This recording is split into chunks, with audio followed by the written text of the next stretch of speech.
welcome back. Appreciate you being with me so very, very much. And by the way, thank you so much for the wonderful comments that I've been receiving in response to this series. I know that I've been at this a good little while on 1 Corinthians chapter 15.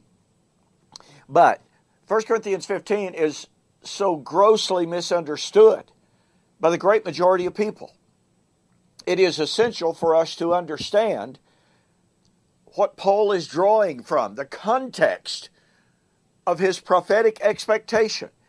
Now, I have been examining the context of Isaiah 24 through 27. We could actually examine Isaiah 28 and 29 because they also contain prophecies of the resurrection. But for a little bit of brevity here, not too much, I want to shift gears. Not only did Paul quote from Isaiah 25, but he also quoted from Hosea 13 and 14. Now, it's really, really important for us to understand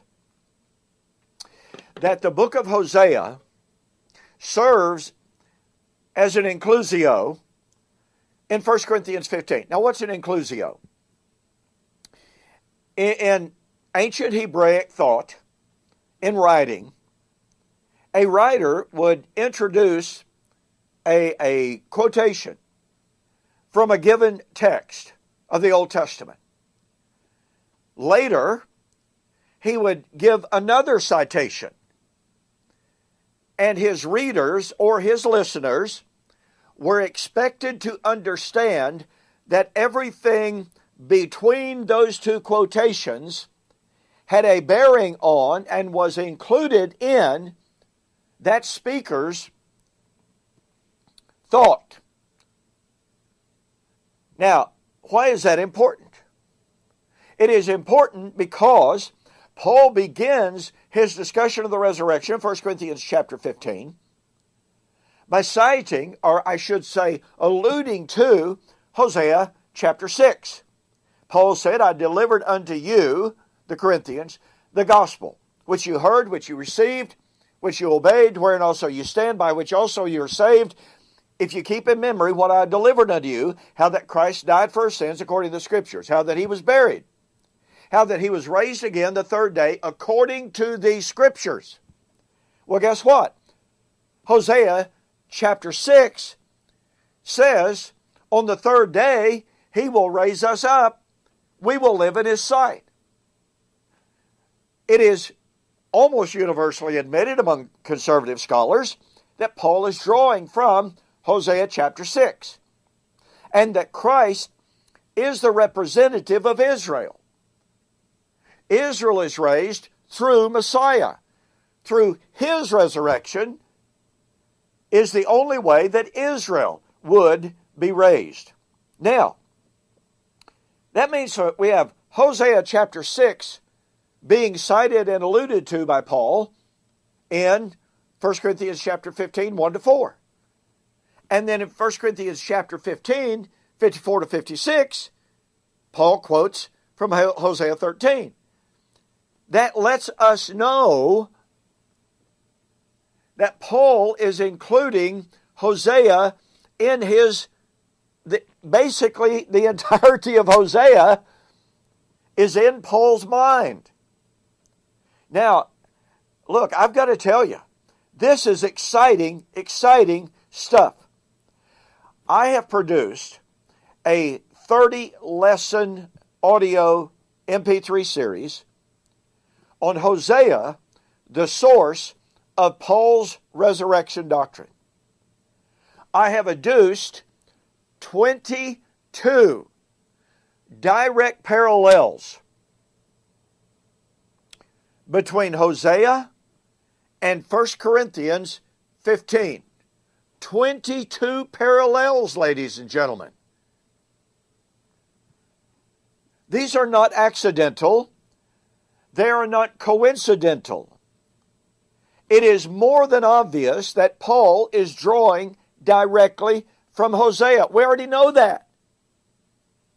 But when we look at the direct parallels, it just drives home the point even more that Hosea is a major source. And that when we look at Hosea, the nature and the time of the resurrection becomes irrefutable. Now, very, very quickly, I want to introduce to you 6 points, 3 points, 3 counterpoints from the book of Hosea that serves as Paul's source of resurrection. Hosea is about a living parable. As Yahweh had the prophet marry what he called a daughter of whoredoms. To that union were born 3 children. Those children, born obviously at different times, represented the progressive stages of Israel's apostasy from Yahweh. And it reached such a point that Yahweh said through Hosea, or to Hosea, say to your brethren, bring charges against your mother. Bring charges, for she is not my wife, and I am not her husband. Let her put away her harlotries from her sight, and her adulteries from between her breasts, lest I strip her naked and expose her as in the day she was born. God was married to Israel. Israel committed spiritual adultery.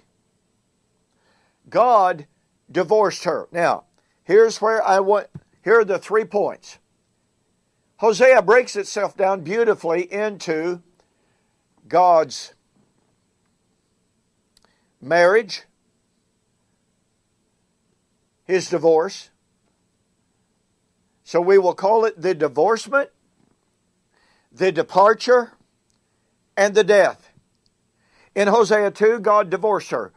Write charges against her. That's the bill of divorcement.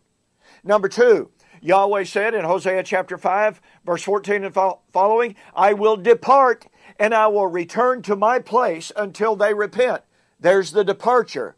It's certainly not a physical departure. It is a covenantal departure. Yahweh abandoning Israel due to her sin. Point number 3, death.